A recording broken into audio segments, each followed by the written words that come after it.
დღეს ჩვენ ვკითხულობ 24 თავს დაბადების წიგნის. მინდა შეგახსენოთ, აქ რამდენიმე ესეთი დეტალი არის, რომელიც აუცილებელია ვიცოდეთ. ესე იგი 23 თავი მთავრდება იმით, რომ გარდაიცვლება სარა და აბრაამი იყიდის სარასთვის საფლავს და შეგითხარით და კლავ კიდევ ერთხელ შეგახსენებთ, რომ მიუხედავად იმისა, რომ აბრაამი გახლავთ თავისი დროის ყველაზე მდიდარი ადამიანი, შეიძლება ასე ეწოდოს მას, მატერიალურად შეძლებული ადამიანი, ერთადერთი ქონება, რომელსაც აბრაამი შეიძენს, ეს არის სასაფლაო.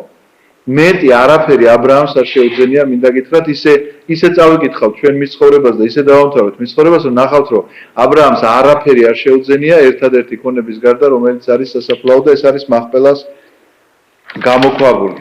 მაგრამ ასევე მინდა შეგახსენოთ 22 თავი და რატომ ამის მიზეზსაც გეტყვით ახლა.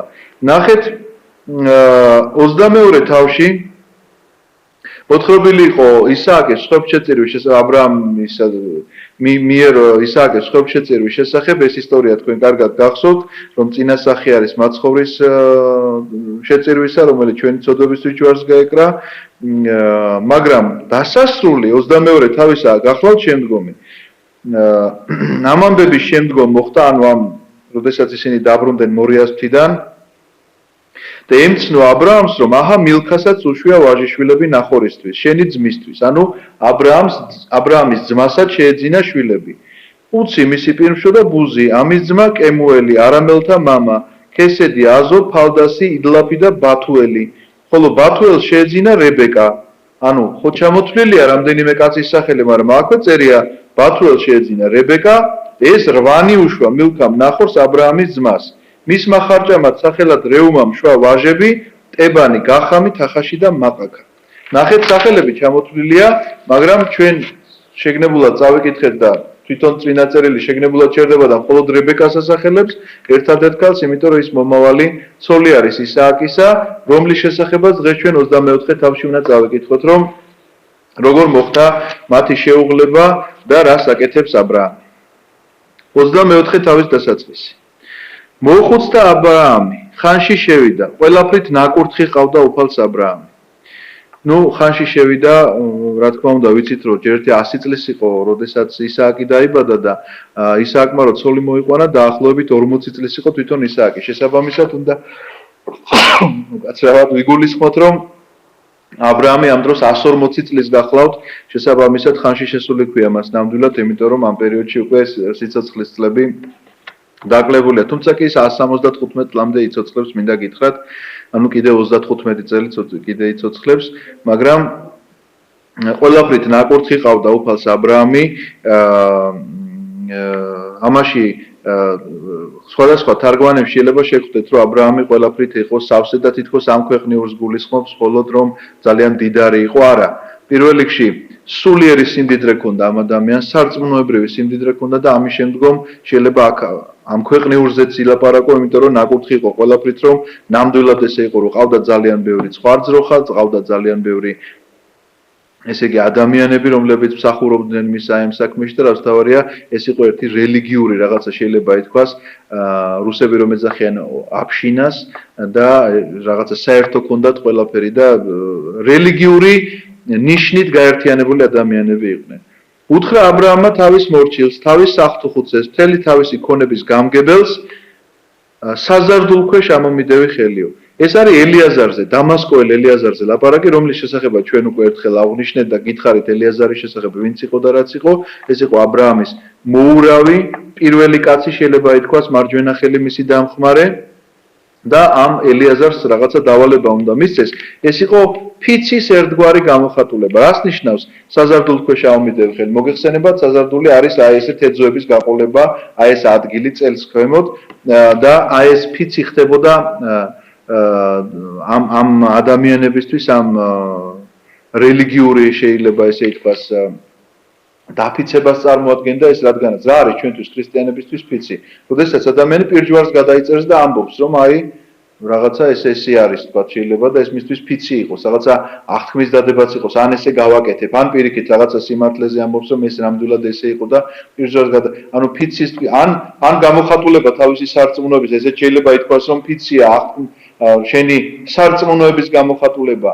მათთვის, ჩვენთვის რადგანაც ჯვარი არის ეს, იმიტომ რომ ჯვარი არის ნიშანი ჩვენი რელიგიურობისა და რელიგიურობის გამსაზღვრელი ამ შემთხვევაში, მათთვის რელიგიურობის გამსაზღვრელი იყო აღთქმა. აღთქმა მათი მიცემული იყო რა რითი წინადაცვეთით. ანუ წინადაცვეთილება მოეთხოვებოდათ მათ თავიანთი რელიგიურობის გამო, ეს უფლისაგან მოცემული კანონი იყო, შესაბამისად მათი ფიცი ესეთი იყო, რომ ესე უნდა მოეკიდა ხელი თქვათ წელზე ესე უნდა მოეკიდა მისთვის ელიაზარს და ესე უნდა დაეფიცებინა. გაფიცებ უფალს, ღმერთს სისას და ღმერთს მიწისას. არ მოუყვანო ცოლი ჩემს ძეს ქანაანელთაგან, რომელთა შორის მე ვცხოვრობ. ანუ ელიაზარს ეუბნება თავის რომ არავითარ შემთხვევაში ქანაანელი ცოლი არ უნდა შეერთოს ისააკს. რადგანაც აბრაამისთვის ცნობილია რომ თუ კი მოხდება გათქვეფა, ესე იგი სხვა რჯულის ქალს მოიყვანს ისააკი, რა შედეგები შეიძლება მოყვეს ამას და ეს საიდან იცის? ისმაელმა, რომელმაც მოიყვანა ადგილობრივი ქანაანელი ცოლი, რა დღეში აღმოჩნდა ისმაელი ამის შემდგომ და არსებობს გადმოცემა, რომ მან ერთი ცოლი გააშვებინა კიდეც აბრაამმა ისმაელს და ისმაელმა ამის შემდგომ სხვა შეირთო, რომელიც ცოტა უფრო გონიერი იყო და ცოტა უფრო ახლოს იყო რაღაცა აბრაამის ოჯახის ტრადიციებთან. არამედ წახვიდე ჩემს ქვეყანაში, ჩემს სამშობლოში და მოუყვანო ცოლი ჩემს ძეს ისააკს. უთხრა მორჩილმა, თუ არ წამომყვა ის ქალი იმ ქვეყანაში, ხომ არ დავაბრუნო შენი ძე იმ ქვეყნად, საიდანაც შენ გამოხვედი. ეს დიალოგი ესე რატო იმართება, იცით და რატომ არის ესე დააწვრილებით? იმიტომ რომ ელიაზარი ფიცდებს და ეს ფიცის შესრულება იმდენად მნიშვნელოვანი იყო, მაშინ დღეს არის ეს რომ გაუფასურებულია და ყველაფერზე შეიძლება დაიფიცოს ადამიანმა და ყველაფერზე შეიძლება სიტყვის მასალა თქონდეს, ამას გეფიცებით, იმას გეფიცებით. მაშინ ნამდვილად დიდი მნიშვნელობა ჰქონდა ამას. გადარჩენა არ გადარჩენის საკითხი იყო, იმიტომ რომ ფიცის გამტეხელი კაცი ავტომატურად მოკვეთილი იყო საზოგადოებისგან და მას თვლიდნენ როგორც უკიდურეს ცოდვას, რომელსაც არც სულიერი და არც ფიზიკური რაღაცა კავშირი არ შეიძლება ქონოდა ესეთ ადამიანთან, რომელმაც ფიცი გატეხა და რასთავია ყველას ეშინოდა ღმერთისა, რომ არ გაეტეხა ფიცი. შესაბამისად, თითოეულ დეტალს აზუსტებს ელიაზარი, რომ აი ამ ფიცში რაღაცა არ გაეპაროს და არ აღმოჩნდეს ელიაზარი ფიცის გარეთ.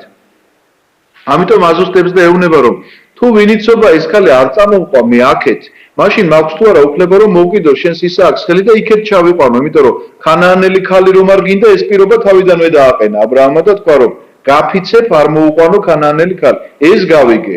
მუნდა მოუყვანო შენი ნათესავი, მაგრამ თუ ის არ წამოვყვა ჩავიყვანო თუ არა ეს აი ესეთ შეკითხვა აქვს. უთხრა აბრაამმა, გაფრთხილებ, კვლავ მეორედ სიტყვა ისმის, არ დააბრუნო იქ ჩემი ძე. ნახეთ, აი ძალიან მკაცრად განსაზღვრავს ამასაც, რომ არც ქანაანელი ქალი მოუყვანო და არც ჩემი ძე არ დააბრუნო იქ, იმიტომ რომ ეს ერთი და იგივეა ფაქტიურად. აქ შეირთავს ქანაანელ ქალს და აქ წავა მერე მათი შთამომავლობა რაღაცა გაუკმართებისკენ თუ პირიქით იქ ჩავა და იქ თვითონ ესე იგი ისააკი თუ არ შეცდა, თქვათ, მისი შთამომავლობა შეცდება, იმიტომ რომ ისინიც ნახევრად წარმართები არიან, მინდა გითხრა და ჩვენ როდესაც წავიკითხავთ მერე რებეკას ძმის ლაბანის ცხოვრების და მის წესს, მიხვდებით რომ მას კერპები აქვს სახლში. როდესაც იაკობი წამოიყვანს იქედან თავის ცოლ-შვილს, რაქილი მოიპარავს მამამისის კერპებს. ანუ ქონდათ რაღაცა ნახევრად წარმართული, ნახევრად სწორი რელიგიური ესეთი რაღაცები დღევანდელ დღესაც ხდება. თქვენ ამან არ გაგაკვირვოთ, იმიტომ რომ დღევანდელ დღესაც საქართველოს მთიან მხარეებში შეიძლება ნახოთ რაღაცა ქრისტიანობა შერეული წარმართობასთან, ქრისტიანობა შერეული რაღაცა ხალხურ ტრადიციებთან, რაღაცა ბებოს ზღაპრებთან და ასე შემდგომ, ესენი ერთმანეთში ისე არის გათქვეფილი, ვეღარ გაიგებ რომელია ნამდვილი ქრისტიანული წესი და რომელია ნამდვილი ხალხური წესი. შესაბამისად, მაშინაც ესეთი იყო. აბრაამთან არის ეს სუფთად დაცული წესი, მინდა გითხრათ, ამიტომ აბრაამს არ უნდა არც ქანაანელი ქალი და არც ის უნდა რომ დაბრუნდეს ისააკი. უფალი ცის ღმერთი, რომელმაც წამომიყვანა მამა-პაპის სახლიდან, აბრაამი ამბობს. ჩემი სამშობლო ქვეყნიდან, რომელიც მეუბნებოდა და მეფიცებოდა, შენ შთამომავლობას მივცემო ამ ქვეყანას, სწორედ ის წაგიმძღვარებს თავის ანგელოს და წამოიყვან იქიდან ქალ ჩემი ძისათვის. ეს ფაქტიურად აბრაამისგან მიცემული კურთხევაა. აბრაამის წინასწარმეტყველებაც არის ესა, რომ აბრაამი ამას ესე ხედავს, რომ უფალმა რომელმაც გამომიყვანა მე ჩემი მამაპაპის სახლიდან და შენ პირდა რომ ამიწას შენ მოგცე, ამიტომაც აბრაამი აქ არაფერს არ ყიდულობს, მინდა გითხრათ, გარდა იმ საფლავისა, რომელიც არასთვის შეიძინა, იმიტომ რომ იცის რომ ეს აღთქმული მიწაა მისთვის და ღმერთი ამას მას შეპირდა, ეუბნება რომ რომელმა ღმერთმაც გამიყვანა მჯერა და მწამს იგივე ღმერთი შენ გამოგაყოლებს ანგელოს და იქედან წამოგაყვანინებს აი ამ ქალს, ჩემი ძისათვის. თუ არ წამოყვა ქალი, ანუ ელიაზარს ეუბნება რომ დამშვიდეს ელიაზარს და არ კონდეს ნერვიულობა. თავისუფალი ხარ ამ ჩემი ფიცისაგან. ანუ წინასწარ ეუბნება რომ თავისუფალი ხარ რომ ამ კაცმა არ ჩავარდეს იმაზე რელიგიური ადამიანია ელიაზარი, მინდა გითხრათ, ისე ვერ იქნებოდა ის აბრაამის მარჯვენა ხელი, შესაბამისად ვეც ესე დობას გამოუცხადებდა რომ ისი ძისთვის ცოლის მოსაყვანად ვერ გააგზავნიდა, შესაბამისად ანდერცდორს გახდება. ხო, ეუბნება რომ თავისუფალი ხარ ამ ფიცისგან ნიშნავს იმას, რომ ელიაზარს თავისუფალი მოქმედების საშუალება თუ არ გამოყვება, ამის გამო ელიაზარი სასოწარკვეთილებაში რომ ჩავარდეს. ოღონდ იქ არ დააბრუნო ჩემი შვილი, კვლავ უმეორებს ამის. ამოუდო ხელი საზარდულ ქვეშ მორჩილმა აბრაამს, თავის პატრონს და შეფიცა რომ შეუსრულებდა ამას. გამოიყვანა მორჩილმა 10 ათლები თავისი პატრონი ჯოგიდან და გაუდგა გზას. მის ხელში იყო ის, მისი პატრონის მთელი ქონება. ადგა და წავიდა შუა მდინარეთში ნახურის ქალაქისკენ. ეხლა ძალიან საინტერესოდ იწყება უკვე განმარტებები ალეგორიული, რომელსაც ალექსანდრიის სკოლა გვთავაზობ ჩვენ ეკლესიაში, რომ რას ნიშნავს ეს მოქმედება.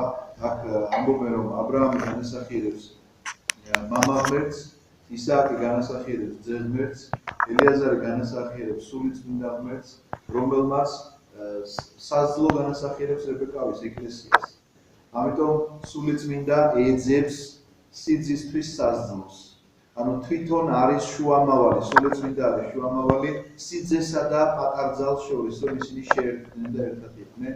ამიტომაც ეს აი ასეთ სიმბოლოს ხედავთ ამაში წმინდა მამები და პირდაპირ ამბობენ რომ 10 ათლემი 10 მცნება არის, რომელიც გამختارიყოს ძალი იმ სიძისა, რომელიც არის საფრთხო სიძე ამ შემთხვევაში.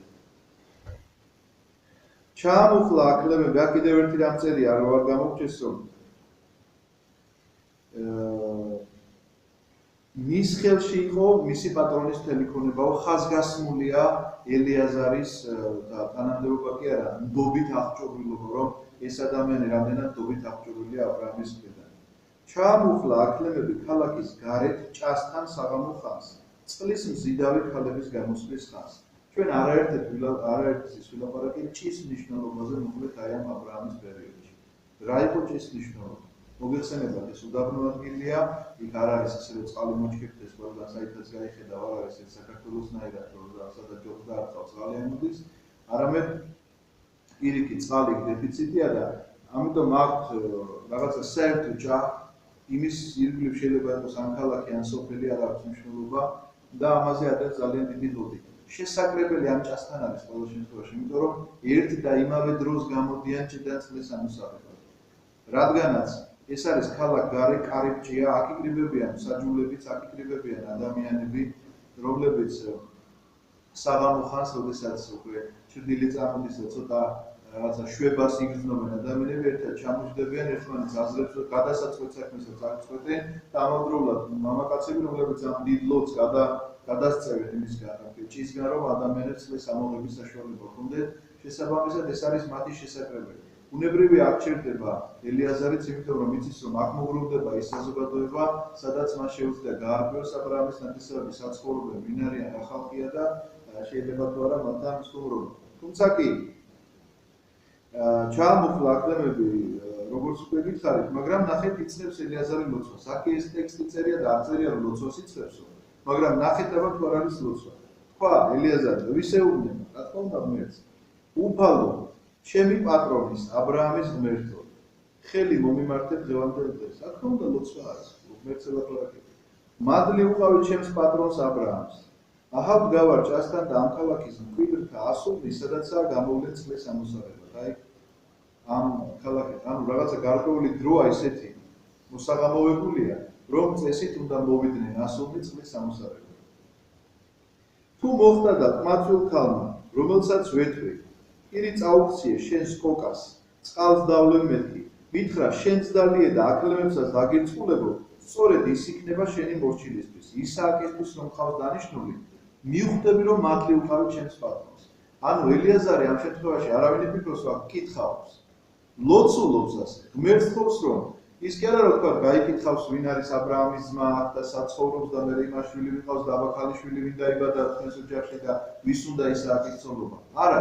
პირდაპირ ღმერთს თხოვს რომ ნიშანი მისცეს რომ თუ კი ეს ასე მოხდება, ესე იგი მართლაც როგორც აბრაამმა დალოცა და უწინასწარმეტყველა, მართლაც ანგელოზი უძღვის ამ საქმეს, მართლაც საფრთხო საქმე რომ თვითონაც დარწმუნებული იყო სამაში რომ მისი მოქმედება უფრო გამყარდეს ამით. და ნახეთ რა ხდება მე-15 მუხლი, ვიდრე ამის თქმას მოასწრებდა, აჰა გამოვიდა მხარზე კოკა შემოდგმული რებეკა, რომელიც შეძენოდა ბათუელს, მილქასა და აბრაამის ძმის ნახურის ვაჟიშვილს. ხმაწვილი ქალი ძალზე კარგი იყო შესახედავად. ხალწული იყო, მამაკაცი არ გახარებოდა. ეს აღნიშნულია ხაზგასმით მინდა გითხრათ, იმიტომ რომ თუ ის არ იქნებოდა ხალწული ელიზერი არ წარმოიქმნიდა მას. ამიტომაც დღევანდელ დღესაც ეს რაღაცა თემა რომ საქილიკოთა აქვს გარდებული ადამიანებს, მინდა გითხრათ რომ არ არის ეს ნამდვილად საქილიკო თემა. პირველ რიგში ის რომ ქანაანელი ქალი რო არ მოყავს აბრაამის თავისთან ოჯახში, ესეც იმის ნიშანია პირველ რიგში რომ უნდა ეცადოს ყოველთვის მორწმუნე ადამიანს ყავდეს მორწმუნე ცოლი. როდესაც ეს ასე არ არის, თქვენ კარგად მოგხსენებათ როგორც ხდება. მე რა განხეთქილება არის ოჯახში. ბავშვები ხან საით მიიდრიგებიან, ხან საით მოიდრიგებიან. ბავშვები არიან თუ არ არიან ოჯახში, ამასაც არ აქვს გადაწყვეტილი მნიშვნელობა, იმიტომ რომ თვითონ ცოლ-ქმარ შორის არის გაუგებრობა, იმიტომ რომ თუ ქმარი მორწმუნეა და ეკლესიაში დადის, ცოლს საერთოდ არ აინტერესებს ის სამყარო, ამის გამო კონფლიქტებია ოჯახში და აფასი გაუგებრობა. შესაბამისად, ერთი საკითხი ის რომ ის ქანაანელი ან მორწმუნო ქალი ამ შემთხვევაში მორწმუნეს არ გამოადგება აბრაამი ამის მაგალითი ძლევა თავში, მაგრამ ამავდროულად იძლევა აი ეს ხაზგასმა, რომ ის ქალწული იყო. კიდევ ერთი საკითხი, ებრაულ ენაში აი აქ სიტყვა, რომ ქალწული იყო და მამაკაცი არ გახარებოდა. აღნიშნული არის ქალწული სიტყვა ალმა. ეს სიტყვა ალმა გამოყენებულია ისაია წინასწარმეტყველის წიგნში, როდესაც ის ამბობს, აჰა ქალწული მიუდგეს და შობძეს. სიტყვა ქალწული გამოყენებულია ალმა, რადგანაც აქ წერია რომ ქალწულის მნიშვნელობა რა არის, რომელსაც მამაკაცი არ გახარებოდა პირდაპირ. შესაბამისად ისაიას წინასწარმეტყველებში წერია ქალწული, თუმცა კი იგულისხმება რომელსაც მამაკაცი არ გახარებოდა, რადგანაც ის ძალიან ბევრი ამბობს რომ არა ქალწული კი არა ქალ რა გასაკვირია ეს რომ ქალმა შეიძლება შვილი შვას. არავითარი ქალწულის საგანშობა არის სწორედ საკვირველი რომ არ ირღვევა ქალწულებად და ესე ხდება მისი შობა. ეს გახლავთ რაღაცა ის საფრთხო სასწაული რომლის შესახებაც ჩვენ ვლაპარაკობთ ღვთისმშობელზე ამ შემთხვევაში. მამაკაცი ჩავიდა წყაროზე კოკა ავსო და ამოვიდა. გაიქცა მისკენ მორჩილი და უთხრა, ცოტა წყალი დამალევინე შენი კოკიდან. ნუ ეხლა ელიაზარი რადგანაც ესე ლოცულობს და მომენტალურად ესეთი ამბავი ხდება, მაშინ მე მივიდა. შეასვა თუ არა უთხრა, შენ საქმეებსაც ამოუზიდავ წყალს, ვიდრე არ დარწმუნდები. უმალვე ჩამოსცალა გეჯაში კოკა და ისევ გაიქცა ჭიშკენ წყლის ამოსალებად. აკლემებსაც ამოუტანა წყალი. ანუ ეხლა თქვენ წარმოედგინეთ, რომ ელიაზარმა რაც თქვა, ის იმ წუთში სრულდება და ალბათ ელიაზარის გაკურებული თვალები ხო წარმოიდგენიათ, ეხლა რომ აი ამ საფრთხო განგებულებას უყურებს, რომ ხო, რომ ლოცვას დამთავრებაც კი ვერ მოასწრო, რომ მომენტალურად სრულდება ის, რაც თქვა. კაცი აკვირდებოდა ქალს, ხმას არ იღებდა, სურდა გაეგოს სასიკეთოდ წარმართა თუ არა უფალმა გზა. არ ჩქარობს მაინც, ნახეთ, მიუხედავად იმისა, რომ ეს რაც ილოცა ზუსტად ისე სიტყვასიტყვით ხდება, არ ჩქარობს მაინც ელიაზარი რომ დაეტაკოს და უთხრას, რომ აი ხლა მე ვილოცე და შენ ხარისხალი. არა, ესე არ ხდება. ნახეთ, აი წმინდანებთან, აი ბიბლიური ეს ისტორიები სწორედ იმას გვასწავლის, რომ კი გასაგებია ღმერთმა ეს ნიშანი მოგცა, მაგრამ მაინც არ არის სასურველი რომ ადამიანი ემოციებს ახვეს და ემოციების მიხედვით მიიღოს გადაწყვეტილება, რომ რა ხამილოს და ასე მოხდა, კი ნამდვილად ეს არის და მომენტალურად დაეტაკოს ეხლა ამ ადამიანს და უთხრას, რომ აი შენ ხარ ნამდვილად და ეხლა უნდა წაგიყვანო ის აქთან ცოლად. არა, აკვირდება ამ ყველაფერს ესე უყურებს. როცა დაარწმუნდნენ აკლემები, ამოიღო კაცმა 1 ბეკაკიანი ოქროს საფურე და 10 ბეკაკიანი 2 ოქროს სამაჯური. სინამდვილეში საფურე რო წერია, უბრალოდ ვერ დაწერდნენ, ამას საცხვირეო თორემ მაშინ პურზე არ ქალები ისე და აღმოსავლეთში მოგინახავთ როგორც დადიან ქალები. შესაბამისად ყურზე არც გამოჩნდებოდა მათთვის არანაირი სამკაული, მისი მიკეთებდნენ ამას ცხვირზე, ნესტო იყო გაფრთხილი და ნესტოზე უკეთდებოდა. და სამაჯური ბუნებრივია ხელზე, ამაში არაფერი. უბრალოდ თარგმანში იქ ბედა ებრაულ ენაში პირდაპირია წერია, რომ ცხვირზე გასაკეთებელი და მაგ წერია საყურე, იმიტომ რომ ამ თარგმანში ცოტა გაუგებარი იქნებოდა და საცხვირეს ვეძახით, რომ ჩვენთვის უცხო სიტყვა რა არის საცხვირე. უთხრა, ვისი ხარ შვილო, მითხარი და თუ მოიძებნება მამაშენის სახლში ღამის გასათევი ადგილი ჩვენთვის. უთხრა ქალმა, ბეთუელის შვილი ვარ, მილქასი და ნახორის ძისა. ანუ აბრაამის შვილი არის ეს. კვლავ უთხრა, ბზეცსა და თივაც მრავალად გვაქვს და ღამის გასათევი ადგილიც. მუხლი მოიყარა კაცმა და თაყვანისცა. მადლობა გადაიხადა ელიაზარმა, ღმერთს მადლობა გადაუხადა, მუხლი მოიყარა და თაყვანისცა ნიშნავს იმას, რომ კი არ დაიჩოქა. იცით როგორ იმაზეა, ინახავთ ვინმეს კედელი რო აქვს ებრაელებს დარჩენილი, ტაძრის კედელი იქ როგორ უცოდა. ნახევრად მუხლში კი არ იჩოქებენ, მიწაზე კი არ იჩოქებენ, აი მუხლებში მოიდრიკებიან და მხრებში ესე და თავებს ესე რო აკანავებენ. ხო გინახავთ? ეს არის თაყვანისცემა. შესაბამისად ამაზე არის ლაბორატორია, ესეთი თაყვანისცემა გააკეთა, ღმერთს მადლობა გადაუხადა. თქვა ურთხეული ყოს უფალი ჩემი პატრონის აბრაამის ღმერთი, რომელმაც არ მოაკლო წყალობა და სიყვარული ჩემს პატრონს. პირდაპირ მომაყენა უფალმა ჩემი პატრონის ნათესავების სახლს. გაიქცა ყმაწვილი ქალი და თავის დედის სახლში და შეატყობინა ეს ამბავი. ძმა ჰყავდა რებეკას სახელად ლაბანი. გაიქცა გარეთ ლაბანი იმ კაცისკენ წყაროსთან. როცა დაუნახა თავის დას საყურეები და ხელზე სამაჯურები და მოისმინა თავისი დის რებეკას მონაყოლი ასე მელაპარაკაო ის კაცი მივიდა იმასთან და ხედავს აქნევებთან დგას საროს პირას. იცით რა ეს შემთხვევით არ არის ლაბანზე დაწერილი, იმიტომ რომ ჩვენ მე ვნახავთ რომ ლაბანს ეს სიხარბე გააჩნია და ამიტომაც ნახეთ ძმა ყავდა და გაიქცა მაშინ კაცის წერია. მე ნახეთ კიდე მეორდება, როცა დაუნახა თავის და საყურეები და ხელზე, იმიტომ რომ საკმაოდ ძვირფასი ოქროს ნივთები დაინახა რომ ვიღაცა კაცმა უცხო კაცმა აჩუქა თავის დას და იფიქრა რომ ეხლა იმას თუ არ მეცხო ავშენდი ეხლა ამას მე ჩვენ ვნახავთ როდესაც რებეკაშვილი ანუ ლაბანის დიშვილი მასთან იცხოვრობს იაკობი გარკვეული წლების განმავლობაში 20 წელიწადზე მეტი თქვენ ნახავთ რომ ესე იგი იაკობს დატანჯავს ფაქტურად 7 წელი ერთი გოგოსთვის ამუშავებს მეორე 7 წელი მესამე 7 წელი კიდე რაღაცა იმისთვის რომ იაკობმა თავისი სიმდიდრე დააგროვოს ამდენი წელი ფაქტურად უხასოდ იმსახურება რომ ცოტა სიხარბე აქვს და შესაბამისად გარბის ამ კაცის სანახავად. უთხრა, შინ წამოდი უფლის კურთხეულო, გარეთ რისთვის გახარ, ბინა და აქლებების სათქმელი გამზადებული მაქვს. შევიდა კაცი სახლში.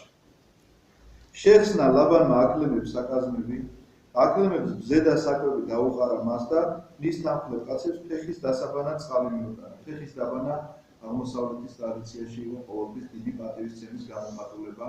თქვენ გახსოვთ რომ მასწავლებელმა თვითონ დაბანა ფეხი თავის მოციქულებს ეს გახდა განსახიერება იმისა რომ თვითონ იყო მაშინ იმ შემთხვევაში მასპინძელი რადგანაც თვითონ გაუმასპინძლა რომ ესე არის ხორცი ჩემი ეს ჩემ აი ფეხის დაბანა ხდება სწორედ ამის წინ და ეს ძალიან საინტერესო ტრადიციაა. ბუნებრივია უდაბნო პირობებში როდესაც ადამიანები მგზავრობდნენ და მაშინ ესეთი ფეხსაცმელები არ იკერებოდა როგორც ეს არის დაახლოებით სანდლების მაგვარი იყო მთელი ტერი და ჭუჭხი გროვდებოდა რა თქმა უნდა ფეხთან, იმიტომ რომ მოიხსენება უდაბნო ადგილას, როდესაც ქვიშიანია და მთლიანია და როდესაც ფეხს აბიჯებს ადამიანი, ფეხზე როგორ ეს ფეხები ამ სიცხისგან სივდება, მოიხსენება, იღლება, ნახეთქების ჩნდება, შესაბამისად სადღაცას წყალთან გაფეთრებენ ფეხს და ეს არის ძალიან დიდი შვება და მასპინძლის მხრიდან დიდი გამოხატულება იყო პატივისცემისა.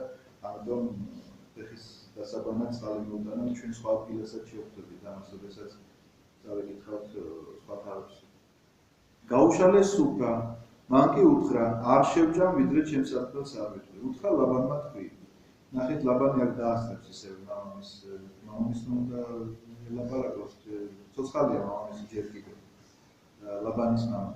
მაგრამ ნახეთ თვითონ ელიაზარის როგორი საინტერესო კაცია ხა დიდი გზა აქვს გამომული ბუნებრივია შია წყურია მაგრამ ამბობს არა ვარ საფრთხო საქმეზე ჩამოსული ამიტომ სანამ არ აღსრულდება ეს საფრთხო საქმე არაფერებს ის არაფერს ლაპარაკობს საინტერესოა თქვა აბრაამის მორჩილი ვარ მე დიდად აკურთხა უფალმა ჩემი პატრონი და განდიდდა იგი მის სამას ხვარძროხა, უფრო ვერცხლი, ხმები და მხევლები, აქლემები და სახედრები. უშვა ჩემს პატრონს სარამ მისმა ცოლმა სიბერეში შვილი, რომელსაც მისცა ჩემმა პატრონმა მთელი თავისი საბადებელი. დამაფიცა ჩემმა პატრონმა არ მოუყვანო ცოლი ჩემს ძეს ქანაანელთაგან, რომელთა ქვეყანაშიც მეცხოვრობ. არამედ წადი ჩემი მამაპაპის სახლში, ჩემს სანათესაოში და იქედან მოუყვანე ცოლი ჩემს ძეს. უთხარი ჩემს პატრონს, რომ არ წამოყვეს მეთქი ხალი, ნახეთ, მეორდება მთელი ეს ისტორია, რაც მოხდა აბრაამთან, როგორ დააფიცა აბრაამმა, მთელი ეს დიალოგი მეორდება. მერე მეორდება, როგორ მოვიდა წყაროსთან, როგორ ილოცა, როგორ გამოჩნდა რებეკა, როგორ დაალევინა წყალი, როგორ აქლემებსაც. ამათ კი უყვება, მაგრამ საინტერესო რა არის? ბიბლიაში თითოეული ასობგერის ეკონომიას აკეთებენ, იმიტომ რომ ეს ხო თავზე იწერება. ეს ხო არ არის ფურცელი და პრინტერი, ხო არ უდებთ რომ აბა დაბეჭდა, აბა დამოუშვა, რამდენი ფურცელიც გინდა. ძალიან დიდი ეკონომია აკეთდება, ხმოვნები საერთოდ არ იწერება, ყველა სიტყვა ერთმანეთზე მიჯრით არის მიწყობილი, რომ მაქსიმალურად ეს სამხელა ისტორია თავიდან რაღაც ხო შეიძლება მოკლედ ეთქვა, რომ ჯერთ ეს მინდა გითხრათ, რომ არის მაშინდელი წერლობის ესეთი სტილი, მაგრამ არაფერი შემთხვევითი არ არის. ეს ნიშნავს იმას, რომ ბიბლია თვითონ ღმერთი ამ შემთხვევაში ელიაზარს ძალიან დიდ პატივს მიაგებს, იმიტომ რომ მისი ეს ნალაპარაკები ჩაიწერა თვითონ ეს სიტყვა. ეს ნიშნავს იმას, რომ ძალიან დიდ პატივს მიაგებს მას მოსე, რომელიც წერდა ამ შემთხვევაში ამ ყოველივეს, მან იცოდა რომ უხალი დიდ პატივს მიაგებდა ელიაზარს და შესაბამისად ეს პატივისცემის ნიშნად ყველაფერი ის რაც მოხდა, რასაც ელიაზარი ხო შეიძლებოდა რაც მოხდა, რომ აი ესე მოხდა და მორჩა ერთი წინადადებით დაწერილი. არა, თითოეული ეს დეტალი რომ ჩემს პატრონს რომ არ წამოყვეს მეთქი ხალი, ნახე აკონკრეტებს, მითხრა უფალი რომლის წინაშეც მე დავდივარ თავის ანგელოს გაახლეთ და გზას სასიკეთოდ წარგიმართავს. მოუყვან ცოლ ჩემზე, ჩემი სანათესაოდან, ჩემი მამაპაპის სახლიდან. მაშინ გათავისუფლდები ჩემი ფიცისგან, როცა ჩემს სანათესაოში მიხვალ. თუ არ გამოგაყოლეს ხალი, თავისუფალი იქნები ჩემი ფიცისგან. აი დეტალებში ყვება ამას ყოველივეს და დეტალებში არის ჩაწერილი ეს ყველაფერი. მივედი დღეს წყაროსთან და ვთქვი, უფალო ჩემი პატრონის აბრაამის ღმერთო, სასიკეთოდ წარიმართე გზა, რომელსაც ვადგილობ. აღარ გავარ წყაროსთან, როცა მოვა მაწვილი ხალი წყლის ამოსაღებად და ვეთქვი, ცოტა წყალი დამალევინე მეთქი შენი კოკიდან. ისიც მიპასუხებს, შენს დაგალევინებ წყალს და შენს აქლემებს დავარწყულებო. სწორედ ის ხალი იქნება, რომელიც აურჩევია უფალ ჩემი პატრონის შვილისთვის. ვიდრე ჩემს გულში ამის თქმას მოვასწრებდი, ნახეთ. აჰა მოდის რებეკაც, ხარზე კოკა შედგმული, ჩავიდა წყაროზე და ამოიღო წყალი. უთხარი დამალევინე მეთქი, უმალვე ჩამოიღო კოკა და მითხრა, დალიე და აქლემებსაც დაგეწყულებო. ნეს დავლიე და აქლემების დამეწყულე. ვკითხე ვისი შვილი ხარ მეთქი, მითხრა ბეთუელის შვილი ვარო, ნახორის და მელქას ძისო. მაშინ ჩამოვკიდე საყურები და ხელზე სამაგურები გავუკიდე. მუხლი მოვიყარე და თაყვანის ვეცი უფალს. ვაკურთხე უფალი ჩემი პატრონის აბრაამის ღმერთი, რომელიც წამომიძღვა ჭეშმარიტი გზით, რომ ჩემი პატრონის ძმის წული მიშვენს მიუგვარო ცოლად. მოუყვა მოკლედ ყველაფერი და რადგანაც წმინდა წერილი ასეთ პატივს მიაგებს ელიაზარს, რომ ეს ყველაფერი თავიდან ბოლომდე გაიმეორა და დაწერა, ჩვენ წავიკითხეთ და აქ გავაგზავნებთ ახლა 59 წელს. ახლა მადლი და სიკეთე თუ გსურთ ჩემი პატრონისთვის, მითხარით. თუ არა და ესეც მითხარით და წავალ, მარჯვნივ იქნება თუ მარცხნივ. რას ნიშნავს მარჯვნივ იქნება თუ მარცხნივ? მარჯვენა ყოველთვის ნიშნავს სასიკეთო საქმეს, მარცხენა არასასიკეთო საქმეს. აი ეს ყველაფერი რატომ მოუყვა? რომ ეს ამ ყველაფერში ღვთისმება უნდა რომ დაანახოს. ფიცით აბრაამისგან აქვს მიღებული ფიცი, დანარჩენი ის თვითონ რაც ილოცა და მომენტალურად გულში დამთავრებული არ მქონდა ჩემი ლოცვის თქმა რომ ამბობს. მაშინვე ესე იგი გამოჩნდა რებეკა მხარზე კოკა შედგმულიო, უნდა ამით დაანახოს რომ ეს არის ის ღვთისმება, რომელიც გამოვლინდა იმ წუთში, როგორც კი ამ ადამიანმა ითხოვა ეს უფლისაგან და იქვე ეუბნება რომ მითხარით თუ თქვენც ხედავთ ამაში ღვთისმებას და თანახმანი ხართ, ესე იგი სასიკეთოა ეს საქმე, ანუ მარჯვენას ნიშნავს ეს, თუ არა და მარცხენა, ანუ მარჯვენაში და მარცხენაში მხოლოდ ამას გულისხმობს და არა იმას, რომ მარჯვენა ძალა მარცხენა ძალა. მიუგეს ლაბანმა და ბეთუელმა, ბეთუელი აი რახან ესე წერია რომ ბეთუელმა, შესაბამისად ბეთუელი ცოცხალია კიდევ. მაგრამ საინტერესო ის არის, რომ ჯერ მაინც ლაბანი წერია, არ ქონდა ლაბანს ამდენად, მაგრამ აქტიურობს ლაბანი. რადგანაც ნახა, რომ ოქროებთან აქვს საქმე და კიდევ მეტი შეიძლება ოქრო მოიპოვოს. უთხრა ლაბანმა და ბეთო, უფლისგან არის ეს საქმე. ვერც სულს გეტყვით და ვერც კაცს. აჰა, აგერ არის რებეკა, წაიყვანე და წადი. გახდეს შენი პატრონის ძისწორი, როგორც უბრძანებია უფალს. როცა მოისმინა აბრაამის მორჩილმა მათი ნათქვამი, დაბლად თაყვანისცა უფალს. აი დაბლად თაყვანისცა და აქ რო წერია მუხლი მოიძრიგა და თაყვანის იცით რა განსხვავება. დაბლად თაყვანისცემა არის, რასაც ჩვენ ვეძახით მეტანიას. ანუ დაიჩოქა და მიწაზე თავი დაატოვა. და იმ შემთხვევაში წერია აი ის რაც გითხარით ხო. ამოიღო მორჩილმა ოქროსა და ვერცხლის ჭურჭელი, ნუ არ შემცდარა ლაბანი. ამოიღო სამოსელი და მისცა რებეკას. მის ძმას და დედასაც მიართვა ძვირფასი საჩუქრები. მის ძმასაც უწერია, ნუ ლაბანი ეთქობა ესე თვალებით უყურებდა, მიხვდა ელიაზარი, რომ ამას ახლა საჩუქრს თუ არ მიცევდა, ხო, შეიძლება კარი ვერაც აიყვანა და შესაბამისად ლაბანსაც საჩუქრებს. ჭამეს და სვეს, მან და მისმა თანხმლებმა კაცებმა, ღამე გაათიეს, ადგილე დილით და თქვა მორჩილმა, გამიშვით ჩემს პატრონთან. ნუ ეხლა ელიაზარი ამბობს, უნდა დავბრუნდეო მეორე დღეს. უთხრეს ქალი ძმამ და დედამ, დარჩეს ჩვენთან ხმაწვილი ქალი ერთხანს 10 დღით მაინც, მერე კი წარ.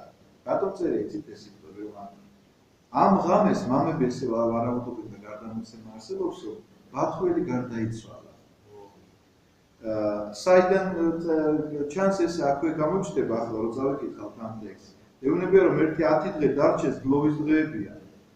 დღეს გარდაიცვალა კაცო, იმას იმ დღესვე დამარხავენ მაშინდელი ტრადიციის თანახმად, მაგრამ უნდა იგლოვოს ქალმა ერთი 10 დღე მაინც მამამისი გამოიგლოვოს და მერე წაიყვანოს. უთხრა მორჩილმა, ნუ დამაკავებთ. სასიკეთოდ წარმართავს უფალს გზა ჩემთვის. გამიშვით და წავალ ჩემს პატრონთან. თქვენს დაუძახოთ ხმაწვილთას და ვკითხოთ რა სიტყვას. ანუ თვითონ რებეკამ გადაწყვიტოს. დაუძახეს რებეკას და კითხეს. თუ წახვალ ამ კაცთან ერთად, უთხრა წავალ. გაიზრუნეს რებეკა, თავიანთი და მისი ძიძითურთ აბრაამის მორჩილი და მისი კაცები. დაალოცეს რებეკა და უთხრეს. ჩვენი დახარ შენ. აი აქ წერია პირდაპირ რომ ლაბანი მოგწავს რებეკას. რადგანაც არ ქონდა ლაბანს დალოცვის უფლება, თუკი მამამისი ცოცხალი იქნება. ხო,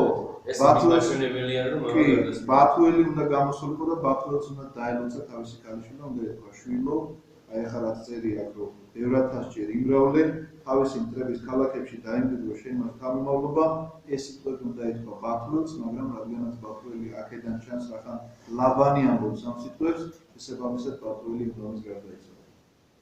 ადგნენ რებეკა და მისი მხევლები და შესხდნენ აკლემებზე და გაჰყვნენ იმ კაცს. წაიყვანა მორჩილმა რებეკა და წავიდა. აი ამაშიც ალეგორიულ განმარტებას ხედავენ მამები, როდესაც ამბობენ რომ აკლემზე შემოიჭრა რებეკა, აკლემს აქვს ორი პუზი, შესაბამისად ეს არის ეკლესია, რომელსაც აქვს ძველი და ახალი აღთქმის წიგნი და აი ამ ძველი აღთქმიდან მოდის ახალ აღთქმაში თავის სიძესთან. სიძე განაპირობას ზოგადად ახალი აღთქმის ეკლესიის დაფუძნება, როდესაც ის თავისი სისხლით გამოისყოდა კაცობრიობა ჯვარს. ხოლო ისააკი წამოსულიყო ბერ-ლახაი-როიდან და ცხოვრობდა ნეგების მხარეში. გავიდა ისააკი მინდორში სასეირნოდ საღამოხანს, გაიხედა და ხედავს. აჰა, აკლემები მოდიან. ანუ ისააკი მარტოა, დედა გარდაეცვალა და მან მინდა გითხრათ, რომ ძალიან განიცადა ისააკმა თავისი დედის გარდაცვალება, მას ძალიან უყვარდა დედა. მაგრამ ამ გარდაცვალებას ჰქონდა კიდევ ერთი ძალიან აქვე უნდა გითხრათ, იმიტომ რომ ტექსტს წავიკითხავთ, მე გამოჩნდება რა. არსებობს ესეთი გარდამოცემება, რომ სარა განსაკუთრებული ქალი იყო, ეს არა მარტო რომ აბრაამის ცოლი იყო და აბრაამი დიდი წინასწარმეტყველი. თვითონ სარა იყო ძალიან განსაკუთრებული ქალი და ამბობენ რომ მის კარავზე სადაც სარა ცხოვრობდა, გამოდმებულად რაღაცა სინათლე. ეს არ იყო ჩვეულებრივი სინათლე რაღაც ჩვენ რო შეგვიძლია ავანთოთ და გავანათოთ, არა, რაღაცა თითქოს ზეციდან ჩამოშვებული სინათლე. და რომ გარდაიცვალა ეს სინათლე დაიკარგა. და შესაბამისად ისააკს აქვს განცდა ერთი იმისა, რომ დედა გარდაეცვალა და მეორე რაღაცა ეს შუქი აღარ ასხივებს მისთვის. იმიტომ რომ სარა ნამდვილად ასხივებდა, იმდენად წმინდა ქალბატონი იყო სარა, ასხივებდა აი ამ შუქს და ესეთი გარდამოცემა დღემდე არსებობს ებრაელებში, რომ სარას კალავზე ყოველთვის ესეთი სხივი იდგა და ამიტომ ძალიან მწუხარებაშია ისააკი მინდა გითხრათ. გამოდის ასე რომ თანიც ის რომ წასული ელიაზარი რომ მას ცოლი უნდა შეერთოს და ბუნებრივია ახლა იბოდება თავის საცოლესაც. აიხედა რებეკამ, დაინახა ისააკი და ჩამოვიდა აქლემიდან. უთხრა მორჩილს, ვინ არის ის კაცი მინდორში რომ მოდის ჩვენ შესახვედრად? თქვა მორჩილმა, ჩემი პატრონია. აიღო ქალმა და რიდეთ ჩამოიფარავა. წესი იყო ესეთი რომ თავის საქმეს ესე არ უნდა აჩვენებოდა თავის დრომდე. უამბო მორჩილმა ისააკს ყველაფერი რაც გაკეთა. უამბო მორჩილმა ისააკს ყველაფერი რაც გაკეთა. ის ტექსტი წერა რაც თქვა ბათუელს და ლაბანს მოუყვა. თუ შეიძლება ასე დაწერილიყო იქაც რომ უამბო თქვა ბათუელს რაც დააბარა აბრაამმა და მორჩილებოდა ამით ყველაფერი რა. არა ეს პატივისცემაზე მინდა გავამახვილო. უბრალოდ აქ ახლა კიდე ერთხელ ამის გამეორება ნამდვილად უპრეზიდენტი იქნება. შეიყვანა ისააკმა ქალი თავის დედის სარას კარავში, შეირთო ცოლად, შეუყვარდა იგი ისააკს და დედის გამო მწუხარება გაუქარდა. აი სწორედ ამიტომ წერია რომ დედის გამო მწუხარება გაუქარდა, კვლავ გამოჩნდა სხივი აი ამ კარავზე, რომელ კარავშიც რებეკამ დაიმკვიდრა და მიხვდა ისააკი, რომ ნამდვილად ღირსეული ქალი შეირთო ქალი, რომელიც მას ცხოვრების მეგზურობას გაუწევდა და რაც თავარია აბსოლუტურად რელიგიურად ესეთი ცნობიერი ქალი, რელიგიურად მართალი ქალი. კი ბატონო, რელიგიურად რომ აი ამ ერთ სარწმუნოებაში და რასაც ემსახურებოდა ისააკი და მისი ოჯახი და რა შთამომავლობას მათგან უნდა წამოსულიყო, იქნებ რომ სწორედ ის ქალი შეირთო განსხვავებით თავისი ძმისგან ისმაილისგან, რომელმაც ესე იგი ვერ გაამართლა იმედები. თუმცა კი მოინანია და ჩვენ ნახავთ რომ აბრაამის დაკრძალვაზე ისმაილი წყებულობს მონაწილეობას და შესაბამისად ეს აღნიშნულია იმისა რომ მან მოინანია და მამასთან ურთიერთობები აღადგინა და ჩვეულებრივ სპორებას აგრძელებს, მაგრამ ამ შემთხვევაში მაინც ისმაილის შთამომავლობაზე ჩვენ არ ვილაპარაკებთ, იმიტომ რომ ხედავთ რომ ისააკისგან წამოვა ის საზოგადოება, სადაც მესია მცნელი უნდა გახორციელდეს და მინდა გითხრათ რომ თემი ძველი აღთქმა ამაზეა მიძღვნილი მომზადება სამყაროსი, რომ განხორციელდეს მხსნელი, რომელიც გამოგუხსნის კაცთა მოწმას ცოდვის თხოვებისაგან. ესეთი გახლავთ 24 თავი. ძალიან საინტერესო მინდა გითხრათ თავისი სახესიმბოლოებით, თავისი შინაარსით, თავისი რაღაც აი რომ ვკითხულობ ძველ აღთქმას თუ ახალ აღთქმას ზოგადად ბიბლიას იყვარდება ის პიროვნება გიყვარდება მის ცხოვრებას ნახულობ, ხედავ რომ შენნაირი კაცია, შენნაირი ადამიანია, მაგრამ რაღაცა გარკვეულ სიწმინდეს მიღწეული, თავისი ცხოვრების წესიდან გამომდინარე, თავისი უბრალოებიდან, თავისი სტუმართმოყვარეობიდან აბრაამი, რაღაცა კაცთმოყვარეობიდან, ისააკი თავისი მორჩილებით, რაღაც საოცარია და აი როგორც ვთქვათ, სიმბოლურია რომ აბრაამზე ამბობენ ეს არის რწმენა, ისააკზე ამბობენ ეს არის იმედი და იაკობი რომელიც რებეკასთან შეეძინებოდა, მასზე ამბობენ რომ ეს არის სიყვარული და ამ სიყვარულზე წავიდექოთ შემდეგ თავში, როდესაც გაჩნდებიან ბუბები, ესავი და იაკობი. ასე რომ ეს გახლავთ 24 თავი, შეგვიძლია დავამთავროთ ეს ამ ჩვენი